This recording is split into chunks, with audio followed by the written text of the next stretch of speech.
Welcome to the Illuminated Path Podcast. I'm your host, Liv, founder of Eno Wellness Collective.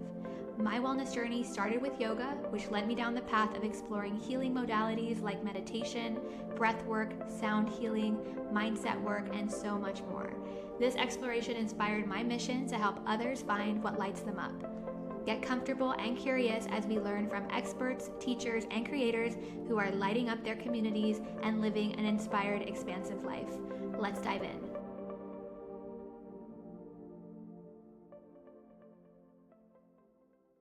Welcome back to another episode of the Illuminated Path Podcast.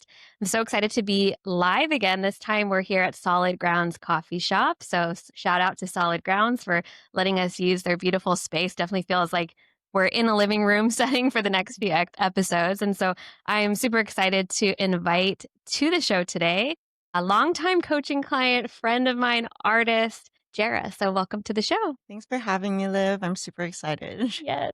And, most of the time I know we are usually on Zoom in our coaching calls or maybe in person at a retreat, but I'm excited to get to introduce you even more to the ENA community in this way. I've been doing some of these interviews with Rise and Align clients to share a little bit more about their story and their work. And of course, you came to mind because we've been working together for a while now and just watching you bloom and just really flourish in your artist career. So I would love to start it off. And I don't even know the full background of this story, but I know that you typically go by Sigwarz in your art identity. So I would love to just kick us off with having you share a little bit about where that name came from and even just where you first connected to art as your medium to express yourself. Yeah, that's a great first question. And I get this question a lot. I was just telling you earlier, but actually a lot of my friends don't even know the origins of that name. So it's kind of a play on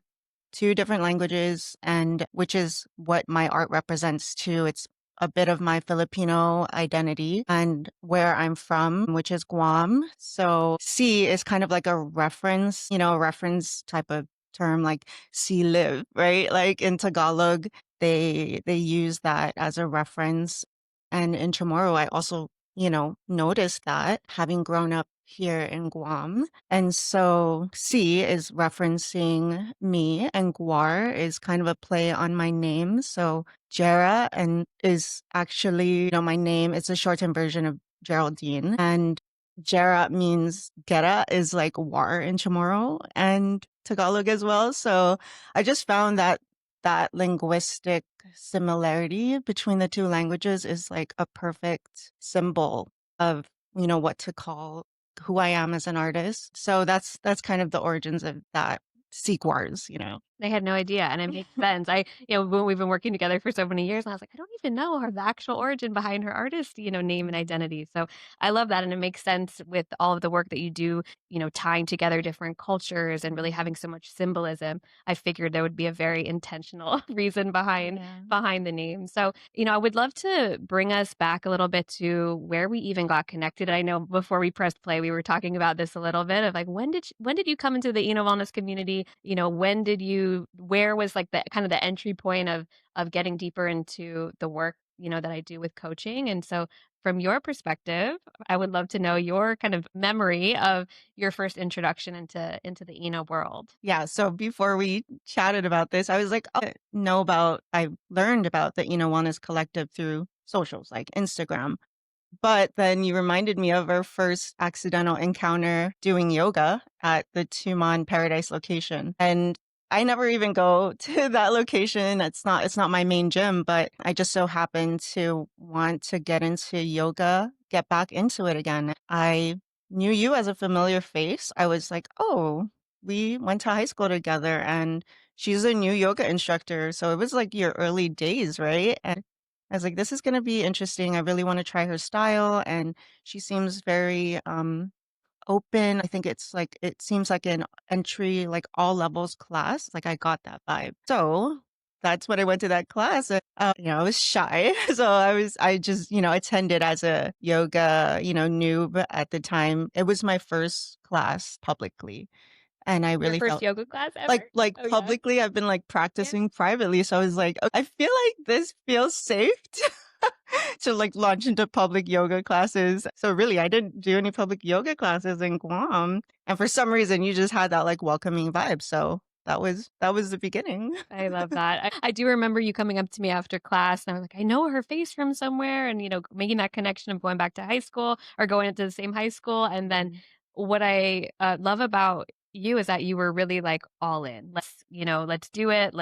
Do coaching. Let's do the retreats. And so I know you've been with me um, to Siargao. You've been with Mhm. me to Bali. You've done Rise in the Line, my one-on-one mentorship. So I would love to know because you came, right into a yoga class and then decided I'm going to go all in. I'm going to do coaching. I'm going to spend 4+ months one-on-one, really diving into my wellness. And also, I know you had some big goals around art at the time. So for you, because that's a big decision, right? A big Mhm. investment, time, resources.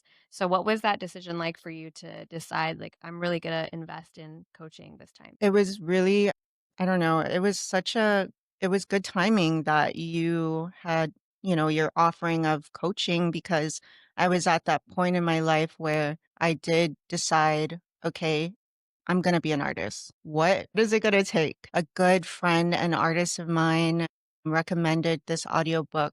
It's called Art/Work. And I had been listening to this audiobook over and over, and it basically tells you what you need to do, what it takes to get to being an established artist. And from that book, it was very informative, but I realized a lot of the things that artists needed to do and all of the support that they needed was not available. And I had to do it myself. I had to be my own marketer. I had to be my own financial record keeper. And I had to be my own, so on and so forth. And if I was going to really dive in and take my artist identity to the next level, I needed support in giving myself all these different elements like, networking, marketing, finance, I had no background in any of these things, but all I knew was that I wanted to take it to the next level. And with you and the way you approach coaching from a holistic standpoint, I thought, the opportunist in me was like, okay, well, I can balance my day job, which I'm not going to quit, and balance my artist identity and kicking it up a notch a little bit more seriously. What does that look like for my artistic career to supplement my main career? It just seemed like such a daunting task. I knew artists in the States, they had galleries that supported them.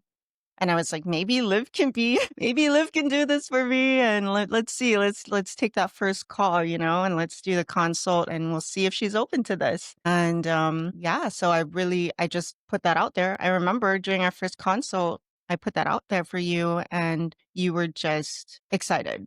Like you just had that energy, like, let's do this. And I was like, wow, where is this gonna go? I don't know. I don't know where this is gonna go, but she's down.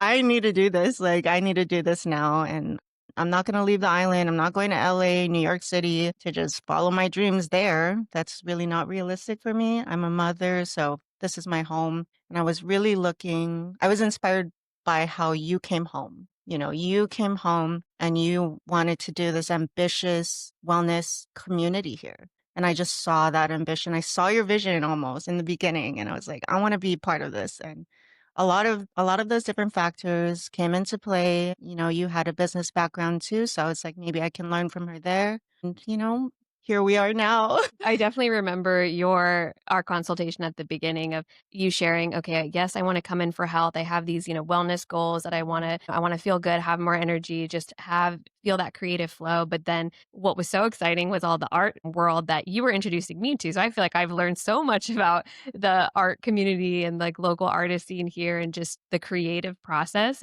So when you're like, okay, let's do, I know we did you were working on your solo show at that time, that first round. You were really just stepping into this artist identity of like, I don't have my job and I do art on the side, but I am an artist, right? And Mhm. really stepping into that identity. And it got me so excited, right? Because I was like, yes, let's create, let's create the space for you to feel good, have the creative flow, process happen. But also, let's think about how do we set you up and plant all these seeds for bigger opportunities, bigger projects. A couple years later, we're seeing these big Hmm. opportunities come your way, and just even your name as an artist here locally is just expanded. So it's really cool Hmm. to see from our first times, our first program to now just how much growth you've had. And I really will say that from what I've seen with you, it's owning that artist identity. So I know you balance a lot. You've got a full-time job, you're working your way through career, through the career side, full-time motherhood, full-time artist. And a lot of people hear that and they're probably like, that's a lot, right? How do Hmm. you hold that space for all three of those? So I would love to hear a little bit about how do you not balance is definitely something you create, right? It's something Hmm. you're actively creating all the time.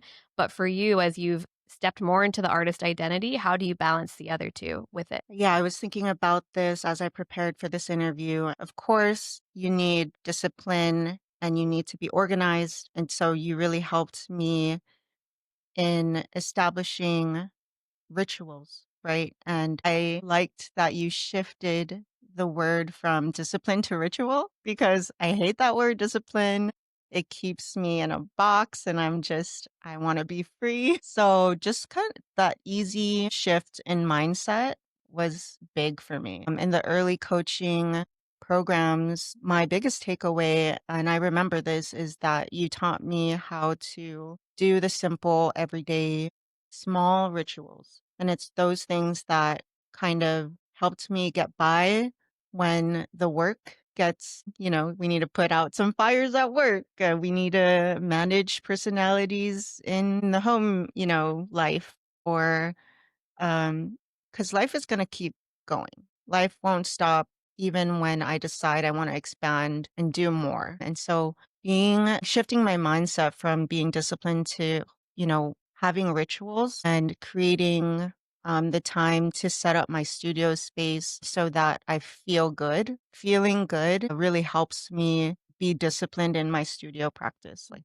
put in that 2 days a week, even though you have 40 hours in your day job. Set up your studio, light the incense, do what you need to do to make you feel like you want to do this extra work.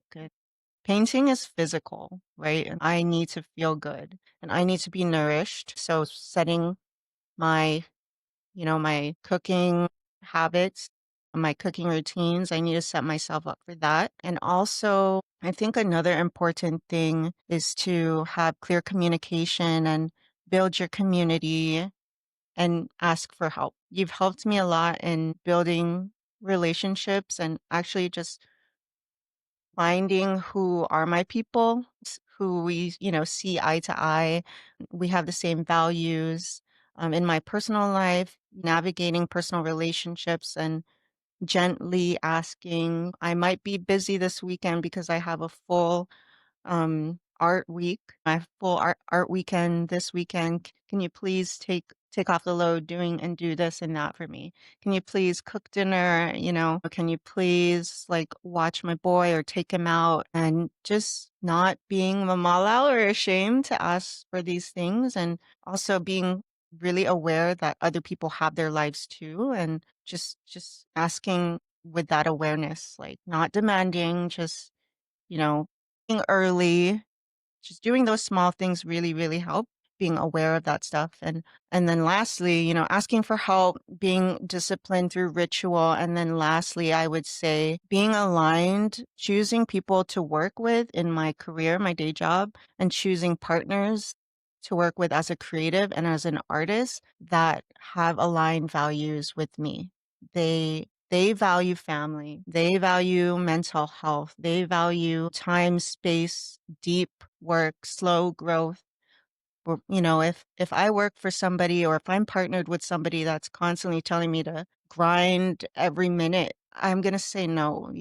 And so it's easy for me to choose partnerships and choose the companies or the jobs and projects that I want to work for in my day job because I know that those are my values, because I know that that's going to hold space for my artist identity, my identity as a mother, and just as a woman in general, you know? So having aligned values and just having aligned values, having ritual, and what was the second one? Your relationship. Yeah, and having aligned relationships. What I love about what you just explained or walked us through is really the rise and align method, right? It's habits, it's homes, it's Yeah. relationships, it's mindset. And it really is, while your focus that you came in with was, I want to grow as an artist, I want to step Mhm, into my artist identity. What we did was like all of those behind the scenes steps, right? Of like, how do we get the habits going? I remember us talking about like how to set up your home space so that you can create and what's going to get you inspired. What are you going to even wear while you're, creating? Like, mhm, how do you really set the whole mood in your environment so that you can be in that creative flow. And then, of course, relationship stuff comes up. It comes up in every single program with every single client. The setting boundaries, asking for help, mhm, all of that comes up, especially as you're stepping more and more into your, business, the business and partnerships. And then what you were saying at the end around your values, right? Of like it all has to feel aligned and then the expansion happens, right? mhm, So I love that. I was like, yep, that's exactly what we cover. And that's what I've seen you really step into and lean into. Why I love working with you so much is yes, we get to do all the creative, work, but you also don't shy away from leaning into the shadows too. Maybe mhm, that's part of, the artist creative process, but like, let's go deeper. Let's get curious. Let's understand like,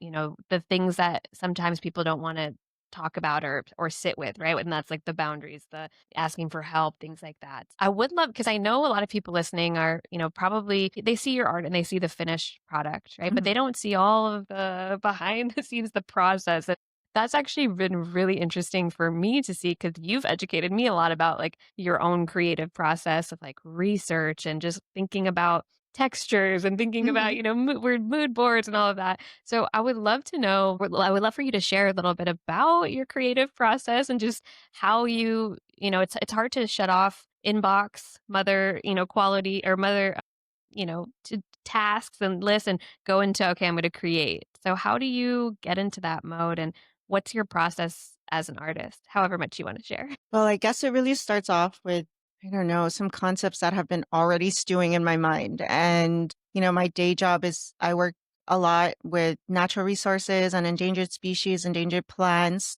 And more recently, I'm working with a lot of farmers and, folks that cultivate the land and provide food for us here. And those stories are meaningful for me. And so, like, one connection there between both types of like the native plants and, working with farmers who cultivate the land is the connection to place and the connection to nature.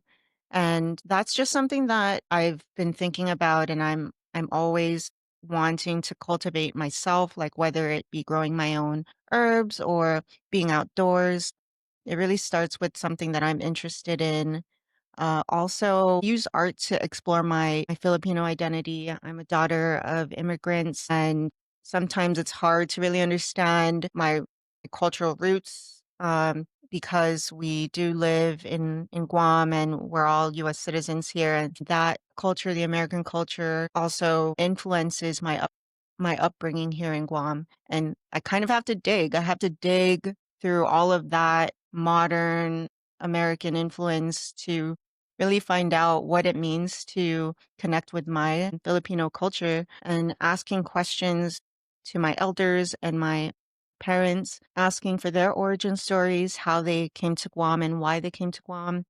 Those stories inspire me a lot. And those are my family intergenerational stories that then are a template for me to see, well, what about the native, Chamorros, indigenous Chamorro people here?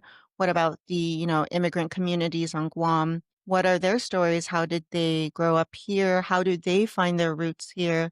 How did they find connection and resiliency amongst the American influences, of course, in Guam as being U.S. citizens here? I see that. I see the community and the diaspora, including myself. I was born here and I feel like I'm diaspora Filipino, and I learned from the Chamorro diaspora coming back to Guam and their passion for wanting to revive their culture and sometimes through creative means. Shout out to my friend, artist friend, Dakota Camacho, who's doing that. He's such an inspiration to me. You know, tonight, Animu, the exhibit that Micronesia Climate Change Alliance, they're on their second year, and they're like expanding opportunities to artists in the Marianas. I really see the Chamorro people that are building and are curious about their culture. It sparks in me my curiosity for mine. And through visual storytelling, through asking my elders how they grew up, how they migrated here, that is my template to ask others those stories and how do I visually tell those stories. So figures are the central visual centerpiece in my paintings. So I have a lot of people and bodies in movement, and they're also in an environmental setting, which is like speaks to either Guam or any other tropical environments. And I also include the different plants and flowers to emphasize a connection to place. So I am researching what these plants mean to the people. Are they culturally relevant? Does this flower mean, is it a source of strength? Is it a medicine? And, what is a symbol of this flower? And that's how I use storytelling of place, people, and with ancestral wisdom and like cultural revival and cultural resilience, how I use those stories to connect with my audience. And so it's just this, it really is trying to like bring the story into this visual concept that people can relate to. We can see our own art forms here in Guam. We don't have to go to like a big city and look at a piece that's like, I can't connect to this piece. Like, what does this mean for me? But that's what I hope with my pieces. The locals can really look at it and be like, yeah, I know that place. That's Fuuna, that's Umarak, and I know that guy, or that guy looks like my uncle. Oh, Chamorro Filipino Boy is the title. That's me growing up, So I'd love I love it when I hear somebody who's just like really hyper masculine and he looks at this painting and goes to my show and he's like, that's me in that painting. That little boy is me. And I love seeing that, sparking that joy. People who don't usually go and view artworks are so excited now. Yeah. And your work is everywhere now. You did your solo show before. You have a mural. You did a commission for Wellfest. You had pieces at the museum. You're going out to Manila and you're showing there, right? So the opportunities as you've been tapping and investing in yourself and investing in your creative process, the opportunities have been coming, right? And now it's a matter of looking at what do I say yes to? What do I say no to? What fills my cup? How can I create space for, for my creativity to actually flow? And so I love to hear the backstory of, or just the intention that goes into it. Cause I know you've shared a lot of that in our coaching, just your process, but I love to be able to share that with people. I know there's artists listening that are so inspired by you, right? And just stepping more into that leadership role. Behind the scenes of all of the art, I know that a big piece of your focus has also been just taking care of yourself, right? And figuring out, how do I move regularly, right? How do I take care of myself through food, through sleep, through self-care, all of that. So behind the scenes of art, what are your wellness practices these days? Like, what do you really go to and return to as your home base? Like, I have to keep these, as part of my rituals, like you said, that really ground you. I like going back to the mat. Yes, definitely.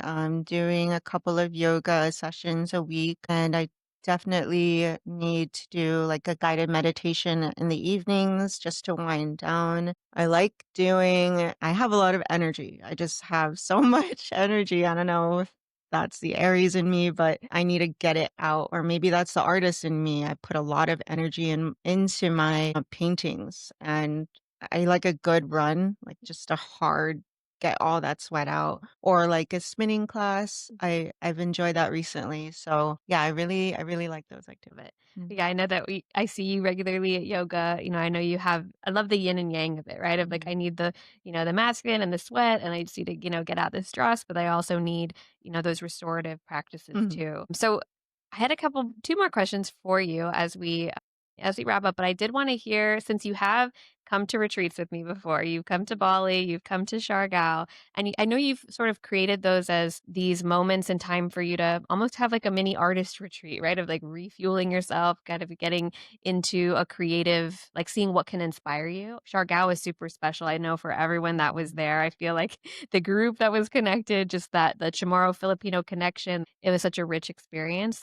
Tell us a little bit about, yeah, why did you decide to go on these retreats and what did it do for your creative, inspiration? Yeah, actually, these traveling opportunities, like Siargao was my first, well, maybe Bali was my first solo travel opportunity. And honestly, I did not think I could make it happen. I did not think I could make solo travel happen, just like I didn't think I could make this artist identity happen to where I'm at now. And you really expanded my, I don't know, just like my vision of myself, and doing the solo travel and having a space to retreat to think about and to just reset. I'm just really aware of not constantly being in this hamster wheel of the daily grind, and we just need to pause sometimes and just rethink where the path needs to lead next, and just checking in with myself. Yeah, I really enjoyed Bali and connecting with other strangers, being vulnerable. I think as an artist, being vulnerable is really important to me, and it's a source of inspiration too. Like, what am I really feeling? What is my next thing that I need to paint? And like, is this topic something I need to dig deeper on? And that just feeds into my art practice as well. Yeah, I do like setting up my space so that it welcomes this like retreat mode as well when I come back, and just bringing that into the daily grind so I can pause and just reset. Yeah. I feel like everyone came back from Bali. Incense was everywhere. Yeah. Everyone like took all the inspiration from those trips and like integrates it into their life here. So I'm so excited for everything that you have coming up. There's so many ways to work with you. There's so many ways for people to have, find your art, see your art, purchase your art. So I would love just for you to share a little bit about what's coming up next. Mhm. Like how can people support you? Yeah, this so I'm actually gonna go to Manila next weekend. I'm gonna set up a booth with Now You See Me. So they're a local company. Shout out to Jared Pastonas, who, we've been working together for a while, and he's giving a lot of these opportunities to bridge Guam and the Philippines. And I thought that that was really aligning for me. So I'm really excited for Purveyor Fair next weekend. It's going to be a big fair at the World Trade Center in Manila. I'm also offering, what I do offer is commissions. So if anybody wants to work with me, they can just contact me through DM on my Instagram. My Instagram is datu.sigwarz, and we can co-create. I call it a co-creation process where, like, you do invest your money. I do offer payment plans for these larger investments, and I ask you what piece has inspired, you reaching out for a commission, and I kind of go off visually through that existing piece, and we work together on what you want to bring into, like, what themes, what figures, what, if it means what is meaningful for you. I'm working with a lawyer right now. She really loves this commission that we're working on together. She was like, really resonated with it after I showed it to her. The next day she was like, "Man, Jara, this is just really powerful. I have to talk to you again the next day." And I was like, wow, she's reaching out to me again. I'm going to ask her what's coming up for her. And so she had this whole interpretation. And because we're co-creating, it really is like a paired, I'm trying to bring her vision to life. So if you do want to commission, the experience is really, it's really curated. We do have calls, we have coffee, we talk about this concept, and then I execute. I do have prints available. I do sets, and I can do prints like with frames if you want. The holidays are coming up, and that might be something that other folks who are not ready to invest in a commission piece, they want to just come out and reach out for prints. And if you want, I am offering a service to do some assistant curation for any events that you'd want to have like an artist element in there, or if you want me to participate in an exhibition or pop up at a certain conference, I am available for that too. So just send me a DM. Yeah, so many ways, so many paths to supporting local artists and Mhm. local creators. I wanted just to close off with, as I mentioned, I know people are listening, especially, local artists and creatives that are maybe looking for a little piece of inspiration of like, she's doing it, she's making moves, she's expanding her, practice. So if you were to give a little piece of advice, something that you've learned over the past couple of years, what would you say it is? I always say this. I always say, like, put in a little bit of work every day. Just have your ritual 30 minutes a day, do a little sketch, mess around with your paints. Don't think about it too hard. Play a little bit every day, and that 30 minutes will become 1 hour. And, that 1 hour will become 8 hours or half a day. And don't be so hard on yourself and think, I need to be doing the actual work, like putting the paintbrush to the canvas. It doesn't need to be like that for 8 hours. You can just sit there, you can think about what your next concept will be. You can use that time to read or research and, don't be so hard on yourself on the actual creation because it's the prep work that really leads to that big explosion of your next milestone piece. So just a little bit every day makes a big difference. And I'm going to say that time and time again. 30 minutes every day will turn into 4 hours every weekend or every weekend. And that's enough to make your next breakthrough piece, right? So just start small and you'll get there. Well, I want to thank you for coming on. I love just watching your evolution and watching you bloom. And I'm just so excited for all the things that are still to come, all the seeds that we just planted in this Mhm. last round of mentorship. Like 2026 is looking very bright for Yeah. you. So super excited. I just want to thank you again for being on the show. Thanks, Liv. It was a pleasure talking to you. Thanks for listening. If you like this episode, please rate and review, and don't forget to subscribe. Learn more at enowellnesscollective.com and connect with us on Instagram at enowellnesscollective.